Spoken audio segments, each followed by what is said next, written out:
people. And he led the Exodus through the wilderness to the foot of Mount Sinai to provide the Ten Commandments and lead the people through the wilderness to the Promised Land. And of course the wilderness is the internal wilderness of the negativity and the guilt that we carry with us. And we all have to do this internal journey. King David is another example of a biblical hero who was forced to live in the wilderness. He was hiding from King Saul at the time when he was still, just David, the lyre player who slew Goliath. And he hid, in the caves because Saul was hunting him.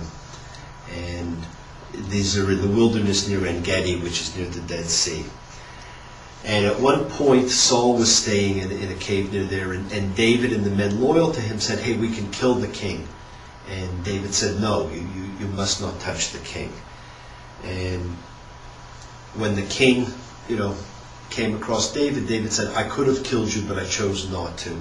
Why do you listen to people telling you that, I'm out to kill you?" And it was at this point that Saul realized that David was not his enemy, but it was all about this wilderness journey that David had to take. John the Baptist was a wilderness journeyer. Luke tells us that John began his ministry in the wilderness, and it was there that he learned the ritual of cleansing. And it was there that he met and taught Jesus. Jesus spent 3 years in the wilderness. And 3 years is actually the length of time necessary to learn the Egyptian mysteries, which Moses brought out of Egypt with him. And it was after this time of spending his time in the wilderness that Jesus' ministry began. Mohammed spent time in the wilderness before he received the Quran. And it was in the wilderness that Mohammed had encounters with the angel Gabriel. Buddha, which means the enlightened one, spent 6 years of fasting and wandering. And then he spent 7 weeks under the Bodhi tree, or the tree of enlightenment, before he became a spiritual teacher. Odysseus, who is known to most of us as Ulysses, was immortalized in Homer's poem, The Odyssey.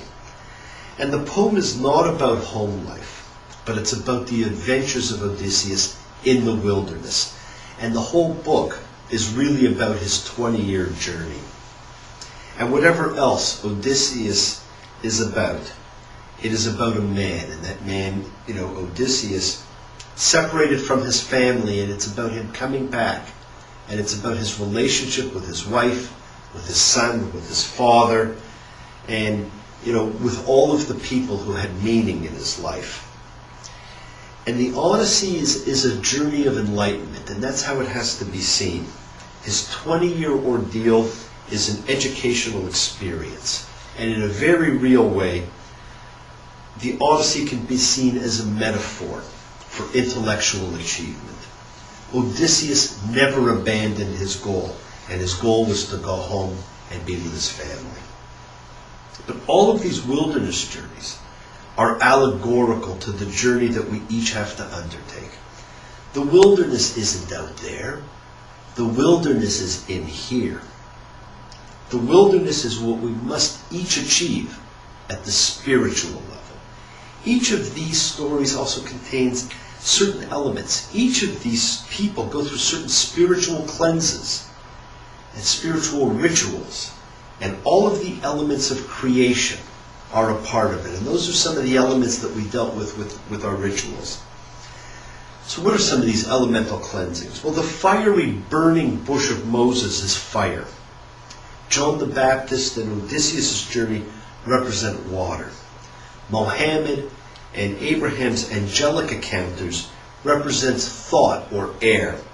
And David's cave dwelling and Buddha sitting under the Bodhi tree is all about earth. And these are our 4 elements of creation. So when we take this trip through the wilderness, we take it through the steps of creation, through the series of the elements of creation, in order for us to cleanse ourselves. And we each have to examine ourselves. And it's all about, we have an opportunity now. Get rid of the baggage that you're carrying.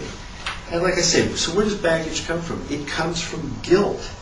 right? And we have to ask ourselves, what is it that we've done that we feel guilty about? Why do we have whatever guilt that we're carrying? And it's all about examining your life in various ways. And some people choose to do it by examining themselves according to the questions of the assessors of the Egyptians with Anubis. Some will simply examine the 10 Commandments and say, hey, have I lived according to these 10 rules? It's a simple way to do it. If you're going to do it, I encourage you to simply, realize that all the baggage you carry is going to be contained within those 10 simple rules of how to live life. You give what you receive. So the one thing that I would encourage everybody to do is to simply sit back and say, hey, what's the worst thing that's happened to you? And ask yourself, what did you do to create it? Because as we heard at the beginning, our karma is a second event that occurs as a result of the first event. So the worst thing that happened to us is the second event from the first event, which is what we did to cause it. The question is, whatever happened to you, what did you do to set it in motion? What energy did you emit that generated this incident? It's easy to blame others. It's very hard to examine ourselves. We have to take responsibility for our own actions and our own responses. It's time to correct these errors of the past and ask yourself those questions. What is the worst thing? What did you do? Listen to what you tell yourself, because you do know the answers.